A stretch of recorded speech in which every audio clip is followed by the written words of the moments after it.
히브리서 9장 1절부터 10절까지 같이 읽습니다. 시작. 첫 언약에도 섬기는 예법과 세상에 속한 성소가 있더라.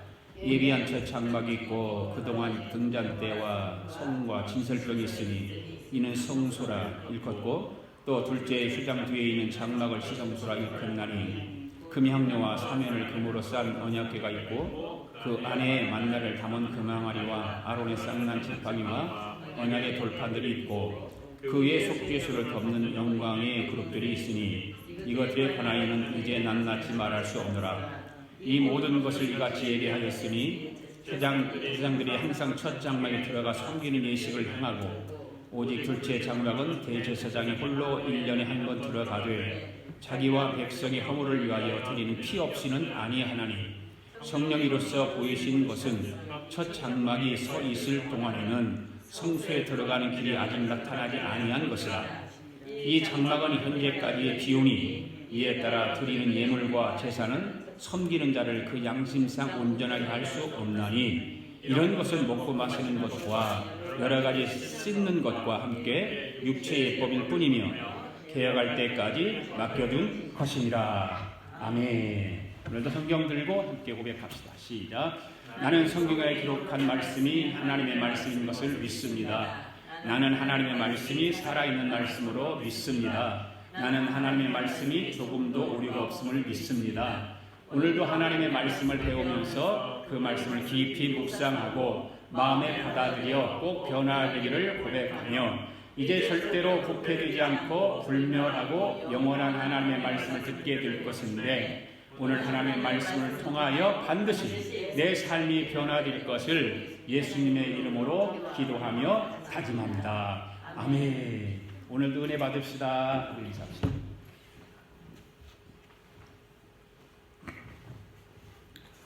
오늘 히브리 사람들 이야기 20번째, 지난번에 이 본문의 말씀을 전하다가 다 전하지 못하고 중간에 끝쳤죠. 그래서 오늘 이어서 두 번째로 히브리 사람들의 이야기, 개혁할 때까지 맡겨둔 것이라고 하는 제목으로 말씀을 드리려고 합니다. 본문에 여러분들이 읽어봤듯이 본문의 말씀 가운데 저는 뭐가 나와요? 그림이 뭐가 그려지죠? 성막이 그려지지 않습니까? 자, 앞을 보십시오.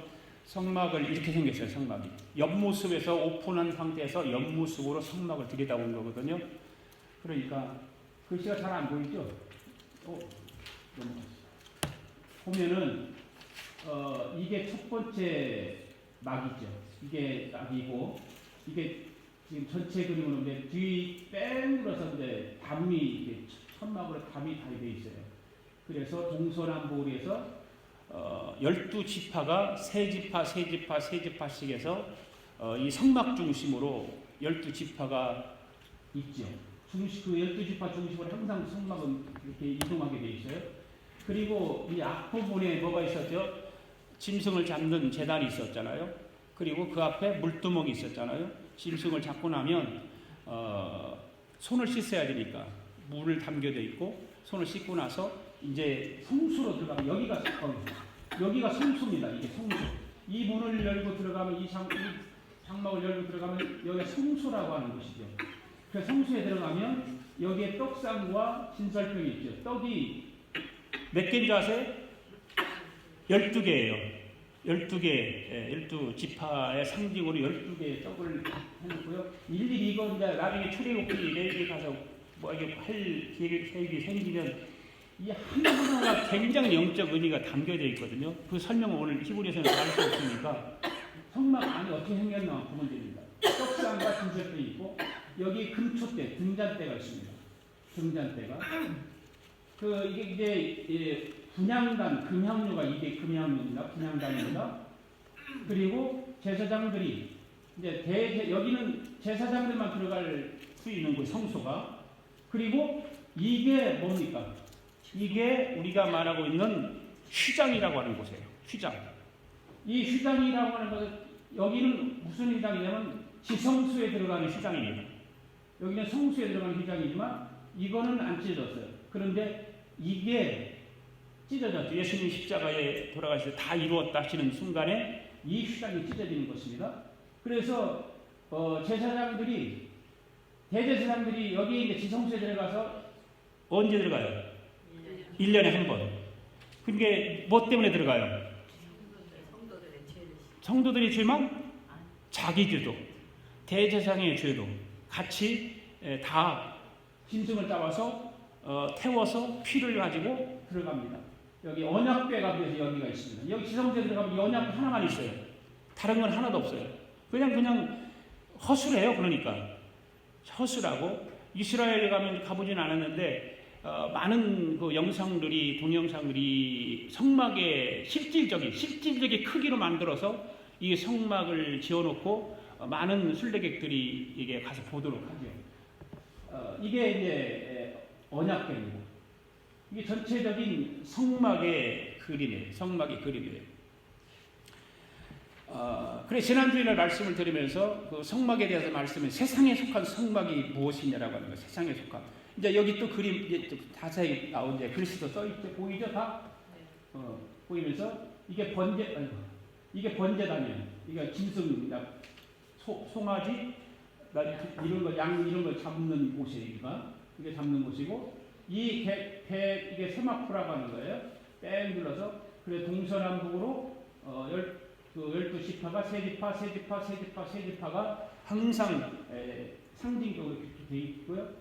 그 다음에 물두멍이 있고 이 안으로 들어가면 여기 이게 성소예요. 그리고 이 안은 지성소가 여기 있고 이 덮개가 있는데 이 덮개가 4개예요. 4개로 덮어요. 한 개로 덮는 게 아니라 엄청난 무게의 덮개로 거기를 덮고 있는 거죠. 이 안에 지성소가 이제 그 지성소 안에 들어간 법궤가 이렇게 생겼습니다. 성막에 대해서 한번 봅시다. 지난주에 1절 시작. 천야언약에도 섬기는 예법과 세상에 속한 성소가 있더라.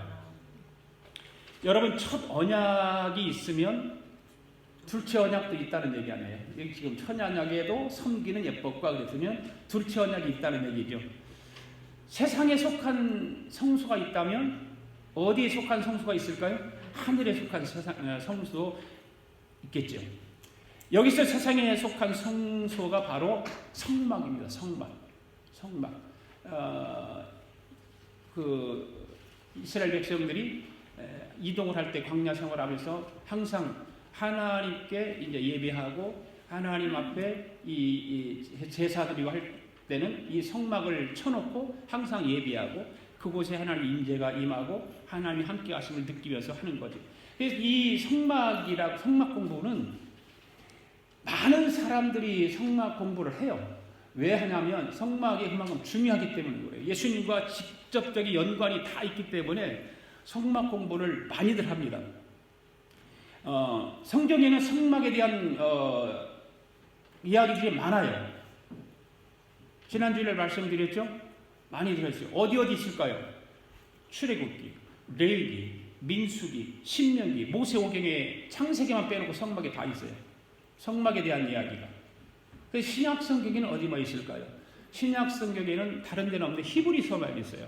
그래서 성경에 성막에 관한 언급이 참 많다. 예. 그리고 그러면 왜 성막을 알아야 하는가라고 하는 거예요. 왜 성막을 알아야 하는가? 성막은 어디서 성막을 지으라고 성막의 그 규격과 모양과 이런 것을 어디서 받았어요? 시내산에서 모세가 십계명과 같이 성막에 지을 것을 하나님 직접 말씀하시죠. 그래서 이게 설계나 이런 모든 것들이 그냥 설계된 것이 아니라 하나님께서 실질적으로 말씀하셔가지고 하나하나 지었어요. 성경에 보면 이런 말씀이죠. 모세가 시내산에서 받았어요. 그런데 히브리서 기자는 이 성막이 하늘에 있는 것을 묘사하고 있다. 뭐냐? 저희가 섬기는 것은 하늘에 있는 것에 뭐라고 그랬어요? 모형과 그림자다. 실질적으로 말씀하셨다. 그리고 이 성막은 주님께서 베풀어 주신 것이다. 그리고 사람이 한 것이 아니다라고 하는 것입니다. 그냥 모든 그런 제도 짓는 거 하나하나가 그냥 지은 것이 아니라 하나님께서 다 말씀하셔서 지었다라고 하는 것이죠. 그 다음에 성막이란 그럼 무엇일까라고 하는 것을 지난주에 말씀했는데, 성막은 바로 구약시대의 은혜의 통로였다. 은혜의 통로였다라고 하는 것을 말씀드렸습니다. 하나님께서 출애굽한 이스라엘 백성에게 시내산에서 두 가지의 선물을 주셨다고 말씀을 드렸죠. 뭐뭐? 십계명과 이 성막 두 가지를 하나님께서 시내산에서 주셨어요. 십계명은 뭐예요? 그 율법이라고 하는 거잖아. 율법. 그래 율법은요 거울처럼 거울 같은 거다. 이스라엘 백성들에게는 왜 그랬을까요? 그 율법에 자기를 비춰봄으로 인해서 어떻게 돼요? 죄를 깨닫게 한다고 했잖아요. 율법은 죄를 깨닫게 한다고 했잖아요. 예. 율법이 죄를 해결하는 건 절대 아니에요. 죄를 깨닫게 하는 거예요. 그 역할을 하는 거예요.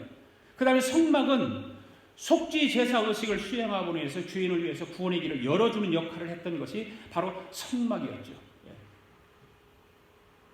하나는 십계명이고 하나는 성막이고, 그 다음에 성막은 뭐냐? 속죄 의식을 수행함으로 죄인을 위해 구원의 길을 열어주는 역할을 했다고 하는 것입니다. 다시 말하면 인간이 죄로 말미암아서 인간이 하나님과 단절되었을 때 그 단절을 고충을 해소하기 위해서 하나님이 설정해 놓으신 방법이 바로 성막이에요. 성막. 그러므로 성막은 죄인을 용서받고 또 죄를 용서받고 하나님을 만날 수 있는 무엇의 통로라? 은혜의 통로다. 은혜의 통로다라고 하는 것을 우리는 알아야 됩니다. 할렐루야. 그러므로 예수 그리스도가 오기 전에 성막은 이스라엘 백성들이 죄를 용서받기 위해서 그 장소를 찾는 곳이었다면, 그러나 새로운 시대, 현대 저와 여러분들이 살아가고 있는 이 신약 시대에는 새로운 은혜의 통로가 생겼잖아요. 그 새로운 은혜의 통로가 뭐예요? 예수님에게로 나가는 거예요. 예수님이, 그러니까 이 구약에 있는 성막에서 주는 그 메시지와 우리가 신약 시대에 살아가는 메시지와 동일하다. 구약에서는 성막을 통해서 이루어졌지만 그거는 영원한 것이 아니었다면, 우리는 신약 시대는 예수님을 통해서 그 은혜가 통로가 되는데 그것은 영원한 것이다. 라고 하는 것을 우리가 성막을 통해서 알 수 있는 것이죠. 예수님께서 그래서 말씀하시잖아요. 내가 길이요 진리요 생명이다. 그리고 말씀하시고 나로 말미암지 않고는 아버지께로 올 자가 없다. 이렇게 말씀을 하세요. 그렇기 때문에 성막은 예수 그리스도를 잘 계시해 주는 구약시대의 모형이다라고 하는 것입니다. 그 다음에 성막이란 무엇일까라고 하는 두 번째 뭐냐면 백성 중에 함께 거하는 하나님의 처소다. 하나님은 성막을 통해서 백성들과 항상 함께 하셨다고 하는 거죠. 그래서 하나님 앞에 예배도 하고 또 하나님의 음성을 듣고 하나님께서 저들을 인도하신다고 하는 걸 직접 듣기도 하고, 은혜의 통로가 바로 성막이었다고 하는 것입니다. 그래서 이스라엘 백성들이 광야를 행진할 때 어떻게 해요? 성막 중심으로 항상 행진을 하죠. 성막을 중심으로 행진하고, 그리고 그들이 진을 쳤던 그 천막 문의 방향은 반드시 성막을 향하도록, 항상 성막을 향하도록, 항상 성막을 바라보고 살라고 하는 하나님의 뜻이다. 그 말은. 그래 모든 밖에 성막을 쳐놓고 밖에 많은 이제 12지파들이 군대를 거느리고 다니잖아요. 그러면 그 군대 거느리고 있는 사람, 그 12지파들이 진을 치고 장막을 칠 때 어디를 향해서 친다? 성막을 향해서 치는 거예요. 네, 성막을 향해서. 그것은 뭐냐? 항상 하나님을 바라보라는 거예요. 하나님. 너희들이 광야 생활을 할 때, 인생을 살아갈 때 하나님을 향해 항상 바라보라고 하는 거예요. 그러면 오늘날 저와 여러분은 어떻게 해야 될까요? 누구를 바라봐야 될까요? 바로 예수님을 바라보라 그러세요. 우리가 인생을 살아갈 때 고통과 광야 같은 세상을 살아가면서 힘들고 어려울 때마다 예수님을 바라보고 살아가라고 하는 것입니다. 바로 성막이 주는 영적 의미가 바로 그런 것이죠. 성막 구조에 대해서 다시 한번 또 이제 봅시다. 아까도 봤죠? 성막. 여기는 성소예요. 성소. 그리고 떡상과 진설병과 등잔대와 분향단이 있어요. 분향단이. 자, 성막의 구조 한번 봅시다. 거기 오케이. 여기 한번 읽어봅시다. 2절과 3절 말씀 시작. 예비한 첫 장막이 있고 그 안에 등잔대와 상과 진설병이 있으니 이는 성소라 일컫고 또 둘째 휘장되는 장막을 지성소라 일컫다. 여러분 2절 말씀에 보면 지난주에 말씀이에요. 뭐가 빠졌어요? 뭐가 빠졌죠? 분향단이 빠졌잖아요. 2절 말씀에 보면 그죠? 등잔대와 그 상과 진설병이 있어요. 등잔대는 이 왼쪽에 등잔대가 있잖아요. 그렇죠? 여기 등잔대가 있잖아요. 이 떡상이 있잖아요. 근데 2절 말씀에 보면 등잔대와 상과 진설병이 있는데 이 분향단이 없어요. 없죠. 자, 이거를 이제 지난주에 내가 말씀을 드렸어요. 왜 없냐 말이에요. 왜 없냐. 모형에는 있어요. 모형에는. 성막의 구조에는 있는데 히브리서에는 이 분향단이 빠졌다 그 말이에요. 왜 빠졌을까? 이걸 알려면 자 그대로요. 레위기서를 가서 읽어봐야 돼요. 이게 뭐 여기가 뭐냐면 레위기가 이 성막의 원본이에요. 원본. 시작. 아론은 자기를 위한 속죄제의 속송아지를 드리되 자기와 집안을 위하여 속죄하고 자기를 위한 그 속죄소 송아지를 잡고 향로를 가져다가 나오죠. 향로를 가져다가 향로 이게 분향로예요. 분향로예요. 향로를 가져다가 여호와 앞 제단 위에 피운 불을 그것에 채우고 또 곱게 간 향기로운 향을 두 손에 채워가지고 어디에 들어갔다? 휘장 안에 들어갔다.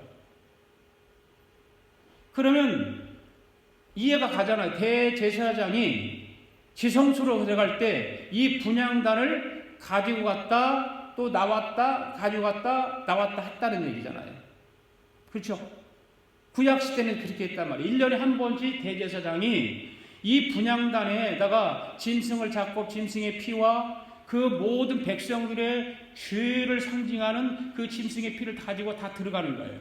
잡아서 여기 담아가지고 분향단에 담아가지고.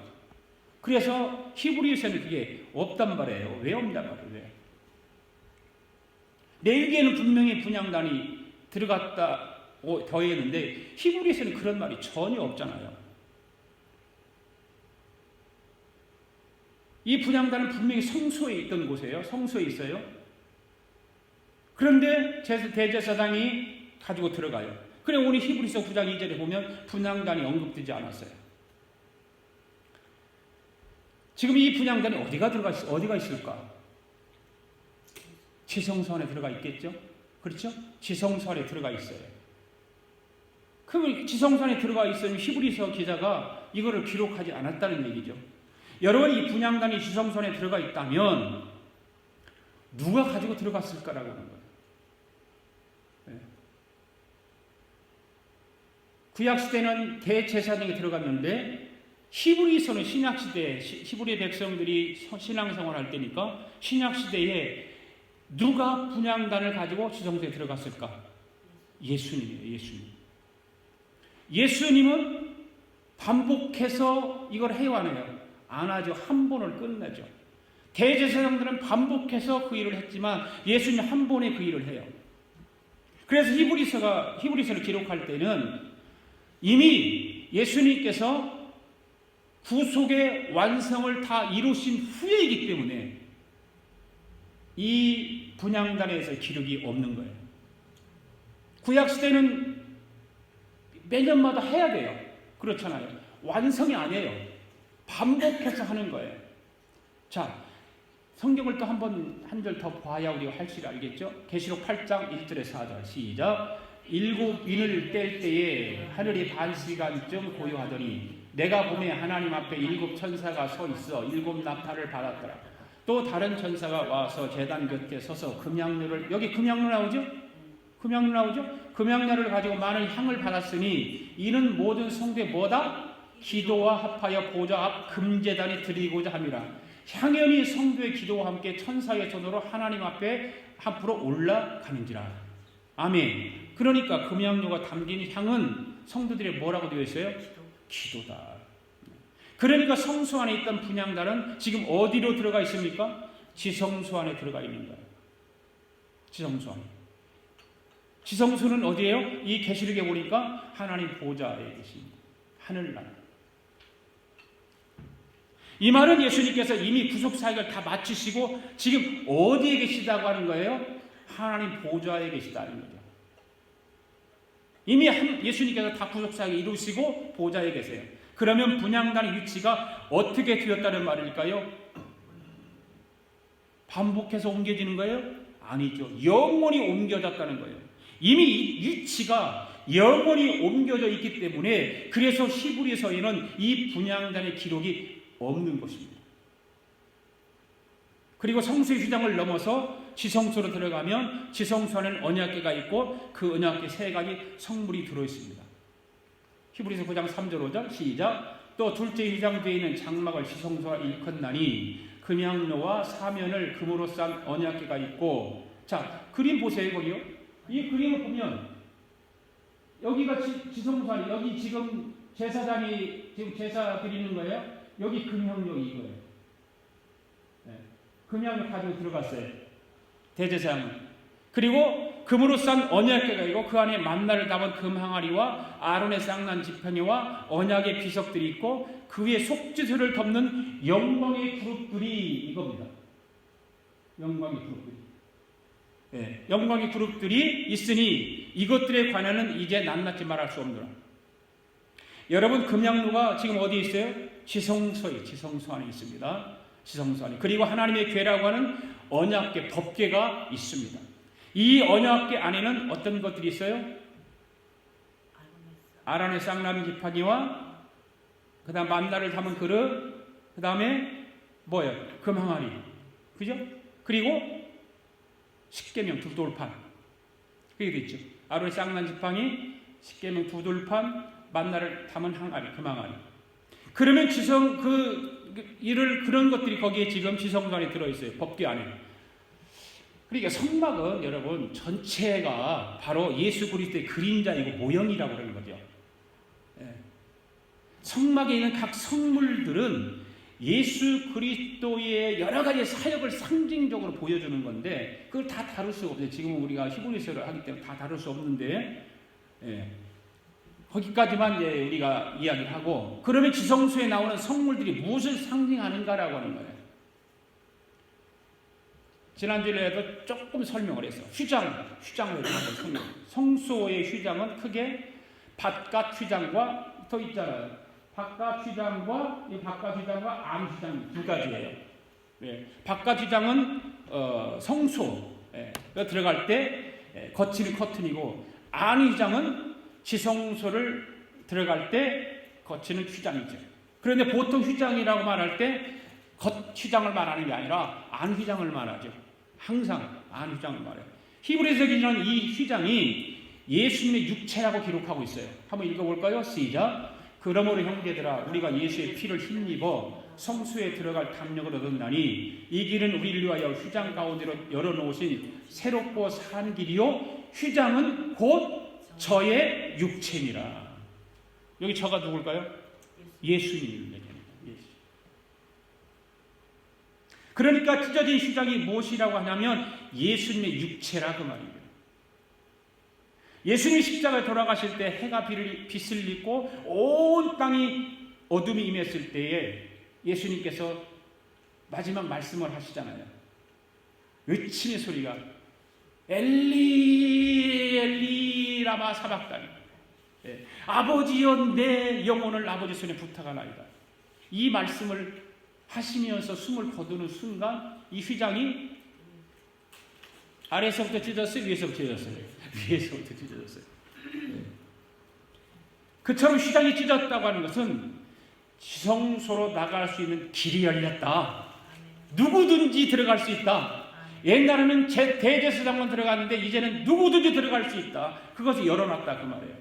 그러니까 아까도 읽었던 것처럼 히브리서 10장 19절 20절에서 그런 얘기를 하는 거예요. 그러므로 형제들아 우리가 예수의 피를 힘입어 성소에 들어갈 담력을 얻었나니 우리를 위하여 휘장 가운데 열어놓으신 새롭고 산 길이요 휘장 곧 예수님의 육체니라 이렇게 말씀하거든요.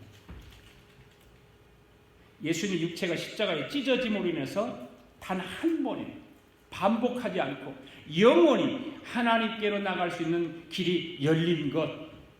할렐루야. 이것이 기독교의 핵심 복음이에요. 이게 놀라운 복음이에요. 그리고 휘장을 열고 들어가면 지성소가 나와요. 이 지성소는 이 땅에서 가장 거룩한 장소예요. 하나님이 함께 하시고 하나님이 응답하시고, 이 지성소에는 오직 한 개의 기구가 있는데 그것은 바로 하나님의 임재를 상징하는 언약궤, 법궤가 들어있어요. 이 바로 그거야. 그거다. 이게 법궤, 이것만 딱 들어가 있어요. 여기 있듯이 지성소에 들어가 휘장을 찢어졌어요. 들어가 보니 이거 하나밖에 없어요. 이 안에는 아론의 쌍난 지팡이와 만나를 담은 금 항아리와 그 다음에 두 돌판 십계명, 이 세 가지만 들어가 있어요. 그런데 여러분, 이 아론의 쌍난 지팡이와 만나와 십계명이 들어가 있는 이것이 왜 들어가 있을까? 이거는 좀 알아야 돼요. 이거는 보세요. 아론의 쌍난 지팡이가 왜 생겼어요? 고라 자손이 반역해서 죄를 범해요. 그래서 하나님께서 이 반역죄 사건으로 인해서 아론의 제사장 직분에 대한 의문이 생기기 시작하고, 아론 그 고라 자손들이 죄를 지니까 하나님께서 이스라엘 12지파 족장들이 지팡이를 취해가지고 각각의 이름을 지팡이에 쓰고 법궤 앞에 두게 해요. 딱 두었어요. 그때 오직 다른 지팡이에는 싹이 안 나는데 아론의 지팡이에서만 싹이 납니다. 그거를 상징으로 담아서 법궤에 넣게 되죠. 뭐를 보여주기 위해서요?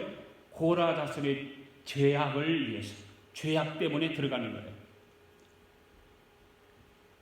십계명 두 돌판이 있어요. 만나가 있어요. 십계명 두 돌판은 뭐예요?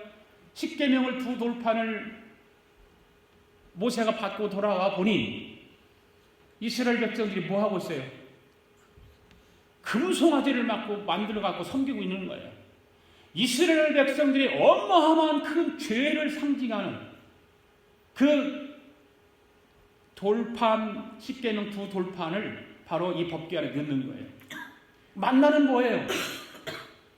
이스라엘 백성들이 애굽에서 살 동안에 잘 먹었어요. 자기들이 잘 먹었다고 그랬잖아요. 그런데 하나님께서 괜히 우리를 데려다가 광야에서 고생시킨다는 거예요. 근데 하나님 어떻게 하셨어요? 만나와 메추라기를 주시잖아요. 이거는 그 시간만 가서 얻어다가 먹어라. 이틀 것도 안 된다. 3일 것도 안 된다. 그날 것만 꼭 된다. 라고 하셨어요. 그런데 이스라엘 백성들이 그걸 가지고 양이 차리가 불평불만이 말이 아닌 거예요. 그러니까 하나님께서 이스라엘 백성들의 그 불평불만의 죄를 생각해서 그거를 법궤에 집어 딱 넣어놓고 대제사장들로 하여금 1년에 한 번씩 들어가서 그 이스라엘 백성들의 죄를 사하는 거예요. 양의 피를 잡아가지고 이게 법궤 아닙니까? 이게 법궤예요. 대제사장이 이 안에는 지금 이 죄악을 상징하는 세 가지 성물이 들어있는데 여기다가 피를 쏟습니다. 덮개에다가. 그러면 이스라엘 백성의 죄악을 사해준다는 의미를 상징적으로 하고 있는 거예요. 그래서 이 언약궤의 뚜껑을 뭐라고 그러냐면 속죄소라고. 속죄소.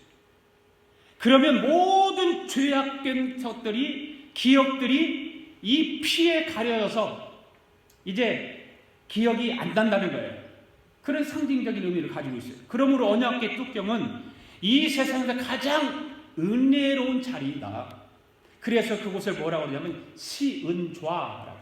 바로 하나님의 은혜가 베풀어지는 곳. 모든 이스라엘 백성들의 과거의 그 불평과 원망과 우상 숭배했던 것, 그 죄악들을 사해진다고 하는 의미를 가지고 있는 거예요.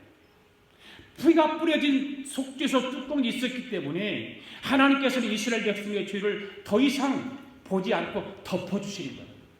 덮어주시는 거예요. 마찬가지로 하나님은 오늘날 신약시대를 살아가는 저와 여러분, 예수님의 피를 통해서 우리의 죄악을 씻어주시고 덮어주신다는 사실이에요. 할렐루야. 우리가 예수님 앞에 나와 기도하고 아리게만 하면, 우리 죄를 회개하고 고백하면 하나님께서 예수 그리스도의 보혈의 피를 통해서 우리에게 덮어주신다. 다음 주에는 이제 언약의 피에 대해서 얘기할 건데, 그리고 그 피는 우리를 속죄할 뿐만 아니라 우리를 하나님의 진노로부터 보호해 주신다.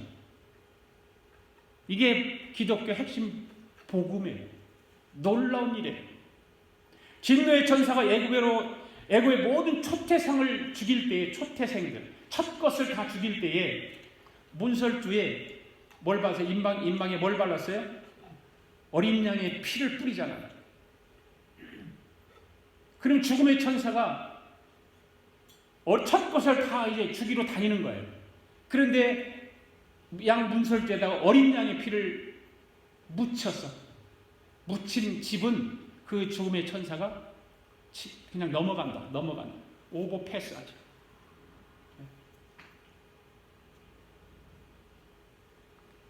마찬가지로 어떤 하나님의 진노가 우리 앞에 닥칠지라도 하나님의 피 아래에 있는 우리의 영혼은 안전하게 보호해 주신다는 거예요. 할렐루야. 어린 양 예수 그리스도의 보혈의 피를 통해서 우리는 죄사함을 얻었어요. 구원함을 얻었어요. 할렐루야. 이 법궤가 이런 것들을 우리에게 보여주는 것입니다. 이제 오늘 새롭게 이제 하는 것은 뭐냐? 왜 언약은 개혁되어야 하는가? 오늘 제목이 그거예요. 제목이 뭐였어요? 제목. 개혁할 때까지 맡겨둔 것이에요. 자, 9장 10절 말씀 읽읍시다. 시작. 이런 것을 먹고 마시는 것과 여러 가지 씻는 것과 함께 육체의 예법일 뿐이며 개혁할 때까지 맡겨둔 것이니라. 성경에서 개혁이라는 말이 여기 하나밖에 안 나와요. 개혁. 그게 세상에만 개혁이 필요한 것이 아니라 성경에서도 우리가 개혁이라고 하는 이 단어를 보면 개혁을 해야 된다라고 하는 거예요. 오늘 본문에서 히브리서 기자는 하나님께서 옛날 출애굽 시대에 하나님께 나갈 수 있는 모형과 그림자로 성막을 주셨는데 그 성막은 하나님께로 가는 완전한 길이 되지 못한다. 되지 못한다는 거예요. 아무리 이스라엘 백성들이 성막을 통해서 하나님을 만나고 하나님의 그 은혜의 통로인 것을 경험했지만 그것을 통해서는 완전하게 이루어지지 않는다. 육체는 씻을 수 있지만 그들의 영혼을 씻을 수 없다고 하는 거예요. 하나님께로 가는 길은 주어질 때까지 바로 그 길은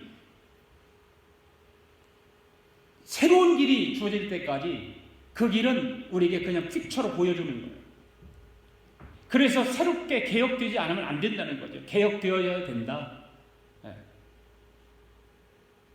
6절 말씀 봅시다. 시작. 이 모든 것을 이같이 예비하였으니 제사장들이 항상 첫 장막에 들어가 섬기는 예를 행하고 그랬어요. 첫 언약의 성막을 예비하였다라는 말이에요. 여기서 첫 장막은 성수를 말합니다. 6절에서 말하는 거는요. 잘 보셔야 돼요. 첫 장막은 성수를 말합니다. 성수는 누가 들어가는 거예요? 누가요? 제사장들이 들어가요. 제사장. 일반 제사장들이 들어가는 거예요. 7절 말씀 읽읍시다. 시작. 오직 둘째 장막은 대제사장이 홀로 1년 1차씩 들어가되 피 없이는 아니하나니 이 피는 자기와 백성의 허물을 위하여 드리는 것이니라. 여기서 둘째 장막은 어디예요? 지성소를 말하는 거예요. 지성소는 누구만 들어가요? 오직 대제사장만이 혼자 1년에 한 번. 그것도 대속죄일에 어린 양의 피를 가지고 자기의 죄와 백성들의 죄를 허물을 위해서 제사를 드려요. 계속해서 8절 있습니다. 시작. 성령이 이로써 보이신 것은 첫 장막이 서 있을 동안에 성소에 들어가는 길이 아직 나타나지 아니하니. 이 말씀이 굉장히 중요한 말씀이에요. 여기서 첫 장막은 성막을 말하고 성소는 지성소를 말하는 거예요. 잘 8절에서 잘 보셔야 돼요. 6절에서 그런 얘기가 나오고 뭐 그러는데 6절에서 나오는 것하고 8절에서 나오는 거 달라요. 성막은 모형과 그림자예요. 그렇죠? 그렇기 때문에 성막에서 드리는 예물과 제사는 하나의 육체 예법이 될 수는 있지만 양심과 영혼을 깨끗하게 할 수는 없다는 말이에요. 그러면 첫 언약이 어떻게 되어져야 할까요? 새롭게 개혁되어져야 되겠죠. 첫 언약이 뭐예요? 세상의 성막이에요. 성막. 이스라엘 백성이 광야에서 쳤던 성막이 바로 첫 언약이에요. 그러면 그 첫 언약이 새로운 걸로, 새로운 언약으로 채워지기 위해서는 개혁이 되어지잖아요. 그렇죠? 개혁이 이루어져야 되는 거예요. 왜냐하면 사람은 육체만 존재가 아니기 때문에. 사람은 육체만 가지고 있는 존재가 아니에요. 그렇죠? 뭐가 있어요? 영혼이 있고 양심이 있어요. 짐승에게는 양심이 있을까요? 없을까요? 없죠? 짐승이 무슨 양심이 있어요?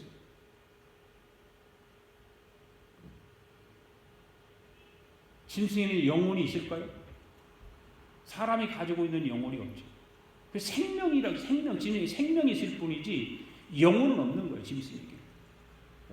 사람에게만 있어요.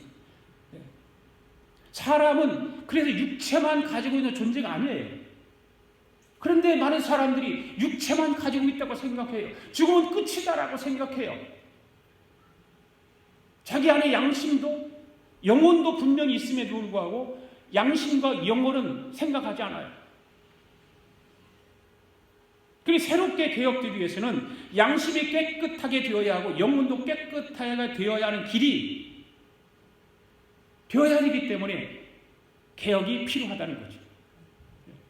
그렇기 때문에 첫 언약은 새 언약으로 새롭게, 여기에 개혁이라고 하는 말을 성경에 썼는데 바뀌어져야 되는 거죠. 개혁이라는 건 결국 바뀌어지는 거예요. 바뀌어지는 거. 그 다음에 10절 봅시다.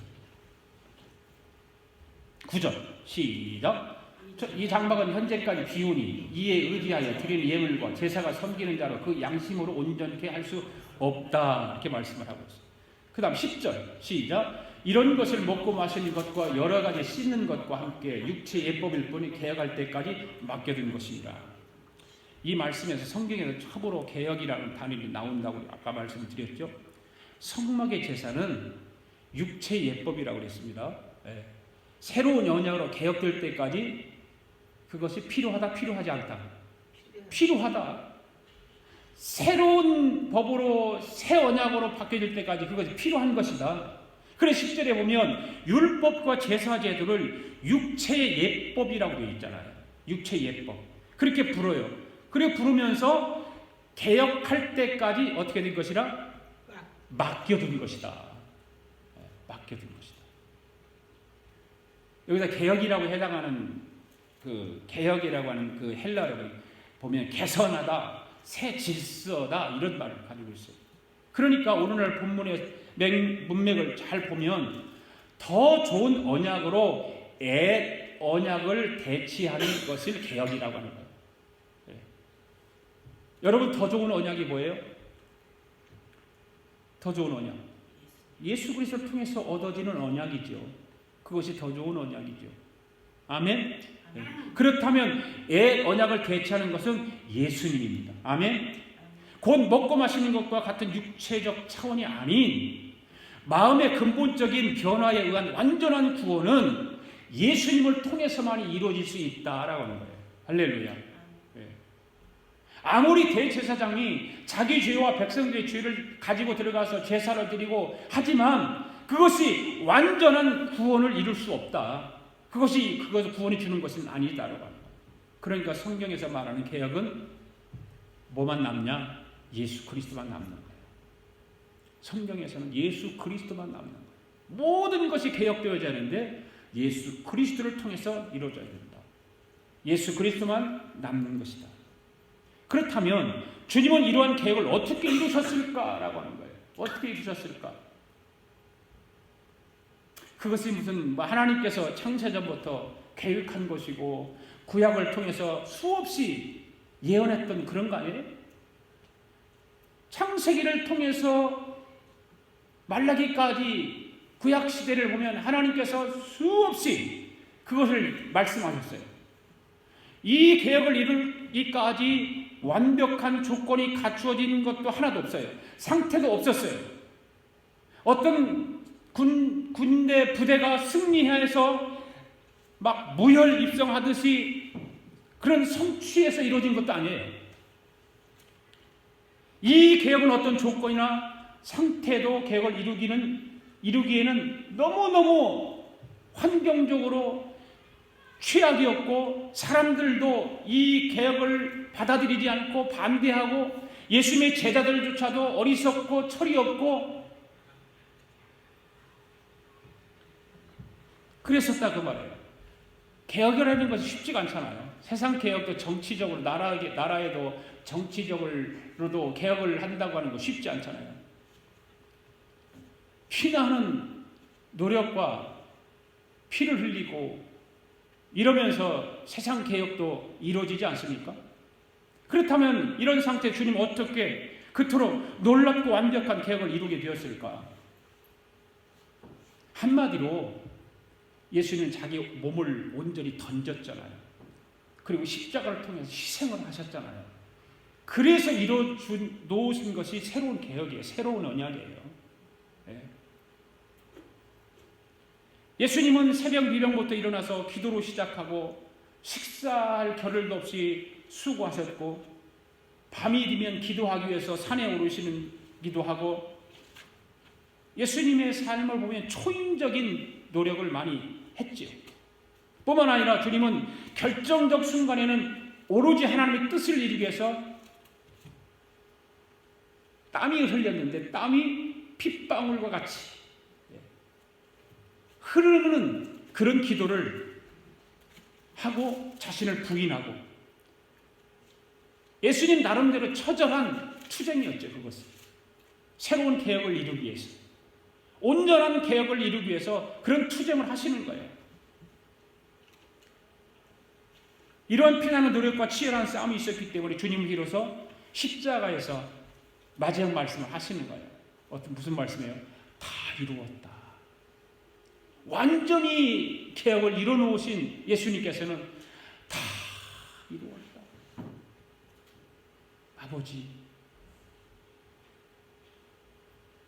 아버지 손에 맡깁니다.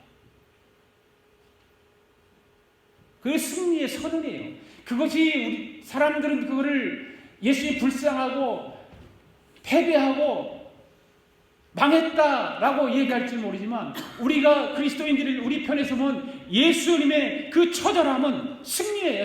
승리의 선언이에요. 다 이루었다라고 하는 말이 승리의 선언이에요.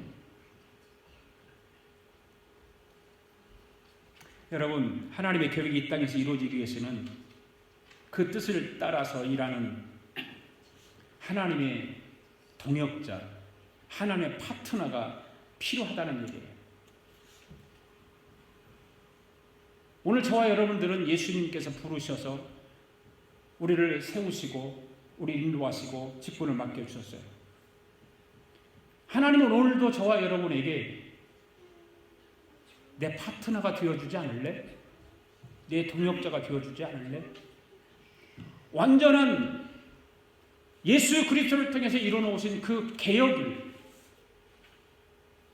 너 나와 함께 파트너로 하지 않을래? 라고 하는 그런 하나님의 음성이 우리에게 들려지기를 바랍니다.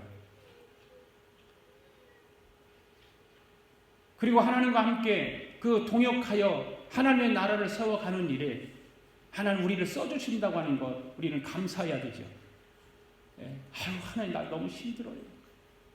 너무 고통스러워요. 그런 것이 아니라 하나님 저를 써주셔서 감사합니다. 저 하나님의 파트너가 되겠습니다. 하나님의 동역자가 되겠습니다. 우리 아가페 교회 성도 여러분들은 이 한 주간 하나님의 크신 사랑을 또 하나님의 은혜를 깨달으면서 복음의 전파를 사명하며 진정한 하나님의 파트너가 될 수 있는 저와 여러분 될 수 있기를 바랍니다.